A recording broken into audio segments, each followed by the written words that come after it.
Hello my dear students, welcome to my channel. इस video में हम डिस्कस कर रहे हैं अबाउट लुईस डायग्राम और Lewis dot structure of covalent compound.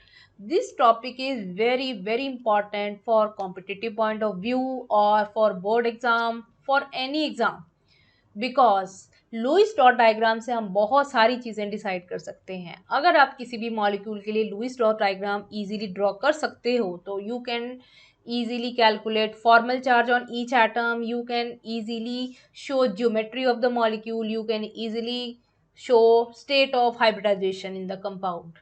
Lewis diagram या लुईस डॉट स्ट्रक्चर के ऊपर बहुत सारे फीचर डिपेंडेंट होते हैं, तो इसलिए ये बहुत इंपॉर्टेंट है कि आप किसी भी गिवन मॉलिक्यूल का सही से लुईस डॉट फॉर्म बनाएं। अगर ये बना लेंगे तो लॉन पेयर बॉन्ड पेयर आप इजीली काउंट कर सकते हैं। तो लॉन पेयर बॉन्ड पेयर अगर आपने काउंट कर लिए तो आपकी VSEPR theory, hybridization, formal charge और number of lone pair, number of bond pair, इस तरह के जितने भी क्वेश्चंस होंगे सारे विद इन सेकेंड्स आप सॉल्व कर सकते हो। तो अब हम कर रहे हैं स्टार्ट कि लुईस डॉट डायग्राम किस तरह से बनाना चाहिए। हमारे पास में कुछ स्टेप्स हैं, आप इन स्टेप्स को फॉलो करके कम से कम 10 स्ट्रक्चर बनाइए और 10 स्ट्रक्चर बनाते ही आपको ये सारे स्टेप्स लर्न हो जाएंगे और उसके बाद में आपको कभी कोई प्रॉब्लम नहीं आएगी बॉन्डिंग का कोई भी क्वेश्चन सॉल्व करने के लिए। ठीक है, तो लेट गेट स्टार्टेड। हमारे पास सबसे पहला स्टेप क्या है? सबसे पहला स्टेप है मेरे पास count all the valence electrons. Valence electron count करने के लिए अभी मैं एग्जांपल ले लूं। First example is water. मैंने वाटर का एग्जांपल ले लिया। Count all the valence electron. कितने वैलेंस इलेक्ट्रॉन होंगे टोटल वाटर में? तो यहाँ पर है 2 + 6, तो टोटल मेरे पास में वैलेंस इलेक्ट्रॉन कितने हुए यहाँ पे? 8 वैलेंस इलेक्ट्रॉन। अब हमारे पास में है determine the central atom. Central atom को डिटरमाइन कैसे किया जाएगा? सबसे पहले तो ये है कि अगर हाइड्रोजन प्रेजेंट है, hydrogen is always surrounding, it can not be central atom because hydrogen is monovalent atom और जिसने सिर्फ एक ही बॉन्ड बनाना है, बिकॉज हाइड्रोजन में सिर्फ एक ही शेल प्रेजेंट होता है, इसलिए ये कभी भी सेंट्रल नहीं होगा। It is always counted as surrounding atom. Otherwise जो लो इलेक्ट्रोनेगेटिव एटम होगा that is always taken as central atom. High electronegativity वाले हमेशा उसको सराउंड करके रखेंगे। अब यहाँ से देखिए, अगर मैंने इसमें डिसाइड करना है तो मेरे पास सेंट्रल एटम क्या होगा? ऑक्सीजन, और इसके सराउंडिंग में मैंने ये दोनों शो कर दिए hydrogen. Now my third step, draw single bonds to central atom. मैंने सिंगल बॉन्ड्स बनाने हैं, तो यहाँ से ये मेरा थर्ड स्टेप हो गया कि मैंने सिंगल बॉन्ड ड्रॉ कर दिया। ठीक है, और थर्ड स्टेप के बाद में मुझे करना है put all the remaining valence electron on atom as lone pair. यहाँ से भी हाइड्रोजन के बारे में एक खास बात, हाइड्रोजन के पास कभी भी लॉन पेयर नहीं हो सकते। सेम वही कॉन्सेप्ट, बिकॉज हाइड्रोजन के पास में सिर्फ एक ही शेल है और उस शेल की वजह से क्या होगा, उसमें सिर्फ 2 इलेक्ट्रॉन आ सकते हैं और वो दोनों उसको बॉन्ड पेयर की फॉर्म में मिल चुके हैं। यहाँ पे ये देखिए, ये बॉन्ड पेयर की फॉर्म में मिल चुके हैं, तो इसलिए इसके पास में लॉन पेयर होने की पॉसिबिलिटी 0 है। तो अब लॉन पेयर यहाँ पे अगर हमने शो करने हैं तो हम किसके ऊपर शो कर सकते हैं? Only on oxygen. तो यहाँ पे मैंने ये ऑक्सीजन के ऊपर शो कर दिए। मेरे पास में आफ्टर बॉन्डिंग कितने इलेक्ट्रॉन बचे हैं?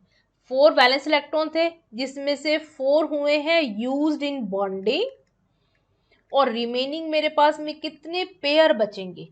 4 आर रिमेनिंग, और रिमेनिंग के अगर मैंने पेयर बनाने हो तो मेरे पास में क्या बच जाएंगे? 2 लॉन पेयर। तो मुझे 2 लॉन पेयर शो करने हैं ऑन ऑक्सीजन। तो इस तरह से मैंने ये स्ट्रक्चर बना दिया वाटर के लिए, HOH।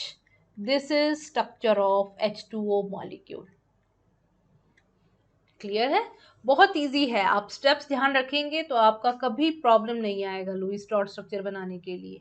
अब हम कुछ ऐसे मॉलिक्यूल यूज करते हैं जिनमें हमें कभी कभी डबल बॉन्ड की फॉर्मेशन भी करनी पड़ती है। डबल बॉन्ड की फॉर्मेशन के लिए कंपाउंड में ले लेती हूँ SO3।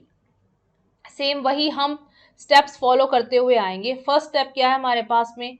Count the total number of valence electron. 6 + 18, total हमारे पास में आए 24 वैलेंस इलेक्ट्रॉन। अब हमारे पास में है सेंट्रल एटम। अब यहाँ पे देखिए, 1 is sulphur, second is oxygen. Oxygen is more electronegative than sulphur, तो हमारे पास में सल्फर क्या रहेगा? सेंट्रल एटम, और ऑक्सीजन क्या रहेगा उसकी सराउंडिंग में। ये हो गया। Third step, draw single bonds. हमने सिंगल बॉन्ड्स ड्रॉ कर लिए, ये हमारे हो गए सारे single bonds, single single single bond. और उसके बाद में यूज्ड इलेक्ट्रॉन कितने हुए, 3 bonds means 6 used electrons. Remaining कितने बचे हमारे पास में, 18 अनयूज्ड इलेक्ट्रॉन्स। और 18 के अगर हमने पेयर बनाने हैं तो we have 9 lone pair, 9 lone pair है। 9 लॉन पेयर्स को हमने अब कहाँ शो करना है, सल्फर की वैलेंसी सिर्फ 2 होती है और अभी भी वो 3 बॉन्ड्स बना रहा है ऑलरेडी, तो इसके अराउंड हम नहीं शो कर सकते लॉन पेयर। तो यहाँ पे हमारे लॉन पेयर किसके अराउंड बनेंगे, सारे सराउंडिंग ऑक्सीजन एटम के अराउंड। तो ये हमने सारे ऑक्सीजन एटम के अराउंड लॉन पेयर शो कर दिए। ठीक है, अब हमारा लास्ट पॉइंट में आप देखिए क्या दिया गया है, turn lone pair into double bond और triple bonds to give every atom an octet. और duplet, duplet in case of hydrogen होता है इसलिए अभी कोई रोल नहीं है इसका, तो ऑक्टेट कंप्लीट करना है।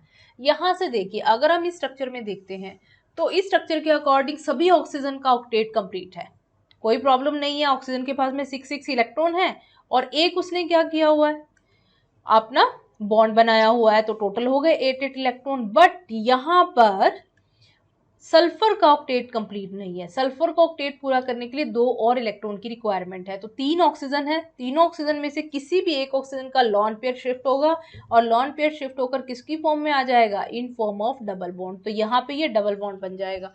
तो ये हमारी रहेगी फाइनल स्ट्रक्चर सल्फर ऑक्सीजन। यहाँ पर तो आप 6 के 6 electrons as it is show कर देंगे, यहाँ पे भी मैंने एज इट इज शो कर दिए, लेकिन यहाँ पे एक डबल बॉन्ड और क्योंकि वो अपना एक पेयर यूज कर चुका है तो रिमेनिंग कितने बचेंगे हमारे पास में 2। तो this is structure of SO3। तो इस तरह से आपने लुईस डॉट स्ट्रक्चर बना लिया। अब यहीं से मैं अगर आपको कहूँ कि मुझे काउंट करके बताइए SO3 में कितने लॉन पेयर कितने बॉन्ड पेयर है, तो कितना इजीली हम कैलकुलेट कर सकते हैं अगर आपको ये स्ट्रक्चर ड्रॉ करना आता है तो। बाकी नेक्स्ट वीडियोस में हम ये भी डिस्कस करेंगे how we can we predict the structure, geometry and hybridization state of molecule by using this Lewis dot structure. बहुत इजी होता है, सिर्फ लुईस डॉट स्ट्रक्चर और simply counting lone pair bond pair हम प्रिडिक्ट कर सकते हैं state of hybridization and geometry of the molecule. वो हम नेक्स्ट वीडियो में डिस्कस करेंगे। इसके लिए आज के लिए इतना ही। See you in next video. Till then, bye. Thanks for watching.